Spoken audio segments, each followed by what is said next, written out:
Hello there, Ray here, and today I'm going to show you a ton of crazy different things that are all in the 1.13 snapshots.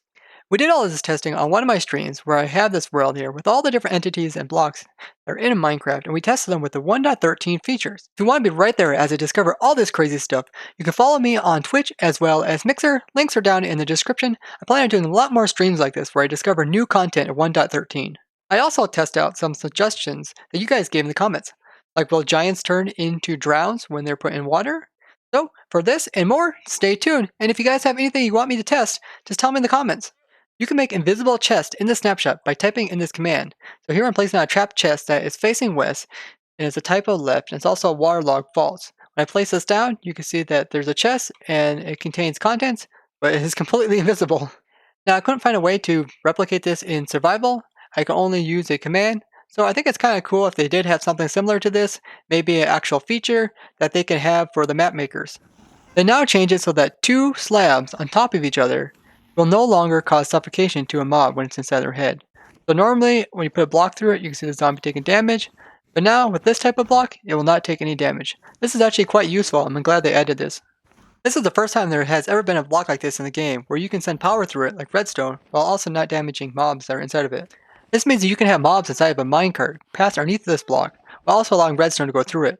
Waterlogged blocks will not prevent TNT damage from going through the other blocks nearby. As you can see, this TNT is easily able to destroy the water as well as the blocks. This is similar to there being no water here at all.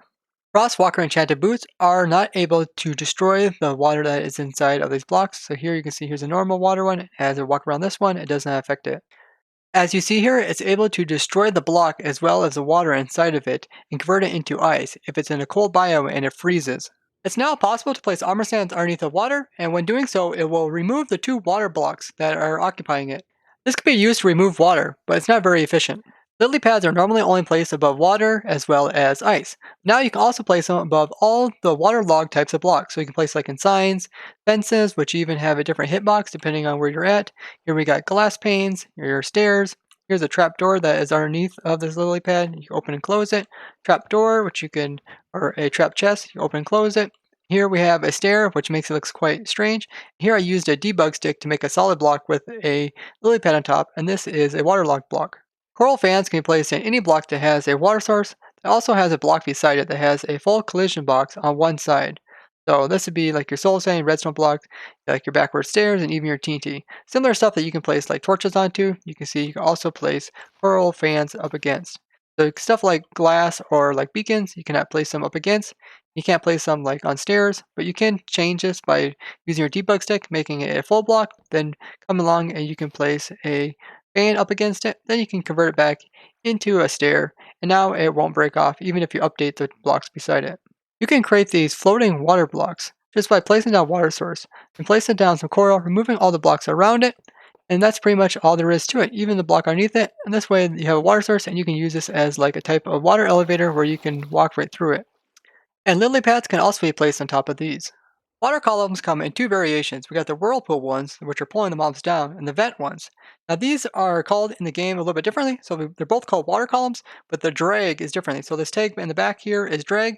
So the one that has a true drag, which is this one on the left, this would pull mobs downwards. And if you have a drag that is false, then this would allow the mobs to be able to go upwards in it. As you see there, the squid are able to resist the bubble columns here, and even appear to be flying at times. Blazes are able to stay above the water when they are inside of a water vent, which pushes them upward. This way they don't take any damage where they normally would from the water. This also applies to snowmen. Most entities are affected by the water columns, but some are more funnier than others. Like having falling blocks such as dragon eggs, sand, as well as anvils, they get shot quite a bit up in the air before they come back down. Now they will stay here for a bit of time, but after a while they will break off and turn into an item. Entities like TNT can even get launched up inside these columns. Water columns have a low blast resistance, unlike water which has a high one. That means when we cause this explosion here, you'll see it easily destroys the blocks which weren't protected by water. Silverfish as well as endermites are able to fight the downward current of the bubble columns. Giant on top of a vent allows them to jump extremely high. This is just so funny. You can see the giant is getting pulled down into the whirlpools and is taking damage from the magma blocks below. He's also putting off a lot of bubbles because he's inside of the water. Now, having a giant be put in normal water will allow him to sink down just as a normal zombie would. Except the only difference is, this big giant, even though he's a zombie, he will not convert over into a drowned, unlike normal zombies, which will. As you can see, in a bit of time, he will start taking damage and will eventually die. Taking your 1.12 world to 1.13 will convert all your shulkers into purple shulkers. Now these are different than the ones that you would normally see spawn in the game, which are the default color. There's currently a bug in the snapshot where you cannot place down your offhand block if the main hand block cannot be placed down. In 1.12, if I right click right now, it places down the pressure plate, which is in my offhand, but in this snapshot, there is something wrong and it won't allow me to place it down. I put links to this bug as well as other bugs I showed today down in the description if you want to go ahead and upvote them. Invisible chests, bouncing zombies, and much more. So if you found this interesting, show me a like. If you'd like to see more snapshot discoveries like this, subscribe, and if you have anything that you want to suggest, tell me in the comments. Bye bye!